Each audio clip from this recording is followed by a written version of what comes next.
নমস্কার। আজকে গল্প শোনাবো পৈতৃক সম্পত্তি কিভাবে সন্তানদের মধ্যে বন্টিত হয়।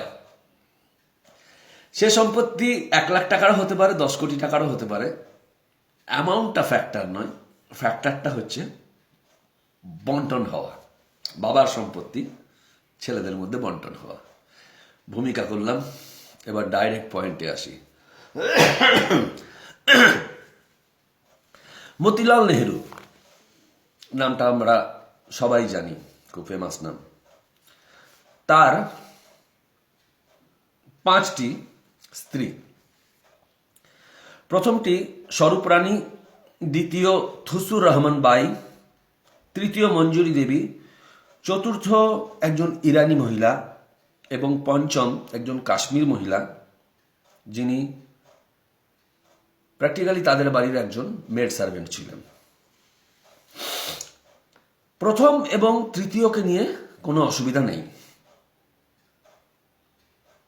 দ্বিতীয়, চতুর্থ এবং পঞ্চম, এই তিনটিকে একটু বিশ্লেষণ করব।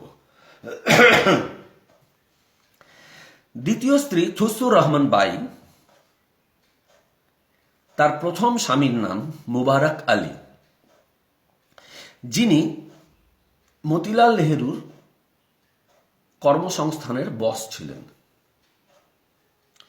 সেই থুসুর রহমানের প্রথম স্বামী মুবারক আলী হঠাৎ কিভাবে মারা যান, একটা মিস্টিরিয়াস ডেথ হয় তার। এবং after that mysterious death of Mubarak Ali, the whole property of Mubarak Ali goes to Thusur Rahman Bai. এবং যেহেতু থুসুর রহমান বাই মতিলাল নেহেরুর একজন স্ত্রীর মতন, যেহেতু তার প্রথম স্ত্রী ছিলেন, বাকিগুলো তাহলে ন্যাচারালি ইললিগাল, কিন্তু যেহেতু তখন আইন সেরকম কড়াকড়ি ছিল না, সেহেতু থুসুর রহমান বাই মতিলাল নেহেরুর আন্ডারে চলে যাওয়ার জন্য সমস্ত সম্পত্তি মুবারক আলীর, যেটি থুসুর রহমান বাইয়ের প্রথম স্বামী, মতিলাল নেহেরুর কাছে চলে গেল। এবং সে থুসুর রহমান বাইয়ের দুটি সন্তান, প্রথমটির নাম হলো সাইদ হোসেন এবং দ্বিতীয়টির নাম দেওয়া হলো জওহরলাল। মতিলাল নেহেরুর সন্তান, অ্যাডাপ্টেড সন জওহরলাল নেহেরু। এবার তৃতীয় স্ত্রীকে কোনো প্রবলেম নাই, ছেড়ে দেওয়া হলো। চতুর্থ স্ত্রী একজন ইরানি, তার পেটের সন্তান, সেই নামটাও কিন্তু আবার কমন হবে। তার নাম মোহাম্মদ আলী জিন্নাহ। চমকে গেলেন? জওহরলাল নেহেরু এবং মোহাম্মদ আলী জিন্নাহ এক বাবার 2 মায়ের সন্তান। এবার আসি পঞ্চমে। পঞ্চম স্ত্রী একজন কাশ্মীরি মহিলা, যিনি মতিলাল নেহেরুর বাড়ির একজন মেড সার্ভেন্ট ছিলেন। তাকে তিনি পরে বিবাহ করেন।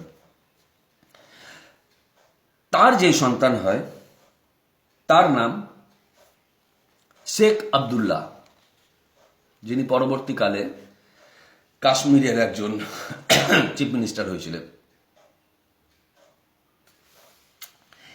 ভারত ভাগ হওয়ার সময় খুব মজাদার মিস্টিরিয়াস ব্যাপার, কনফিউজিং অলসো। ভারত ভাগ হওয়ার সময় 2 ভাই বলল, আমার বাবার সম্পত্তি, আমার বাবার সম্পত্তি। 2 ভাইকে ভাগ দেয়া হলো। জিন্নাকে পাকিস্তান, জওহরলালকে ভারত। এবং যেহেতু দুয়োরানী সুয়োরানীর মতো একটা দুঃখী রানীর সন্তান শেখ আবদুল্লাহ, একজন মেড সার্ভেন্টের সন্তান, তাকে এমনি করে একটা ছিটিয়ে দেওয়া হলো কাশ্মীর। এবং কাশ্মীর দিয়ে দেওয়ার পরে তার প্রোটেকশনের জন্য বলা হলো, যাও, তোমাকে কাশ্মীর তো দিলাম এবং তার সঙ্গে 370ও দিলাম, একটা আইনও দিলাম যে কাশ্মীর ভারতের হয়েও ভারতের হবে না, তুমি নিশ্চিন্তে কাশ্মীরের রাজা হয়ে থাকো। তাহলে ভারতকে 3 ভাগে ভাগ করা হলো এবং 70 বছর ধরে আমাদেরকে টুপি পরিয়ে রাখা হলো নানাভাবে বুঝতে দেয়া হলো না কেন, কি কারণে। বাবার সম্পত্তি ভাগ হয়েছিল, আজকে তিল তিল করে সেটা আবার ফিরে আসছে। তথ্যগুলো আমার নয়, তথ্যগুলো আমি এমো মাথাইসের বায়োগ্রাফি থেকে পেয়েছি, যার the writer of the biography is Adina Ramakrishna. যদি কেউ আমাকে চ্যালেঞ্জ করেন তাহলে আমি যেখান থেকে ভিডিওটা পেয়েছি সেটাও দিয়ে দিতে পারি। জয় হিন্দ, বন্দে মাতারাম। নতুন তথ্য সবার মনে হয় পিলে চমকে যাবে। ভালো থাকবেন।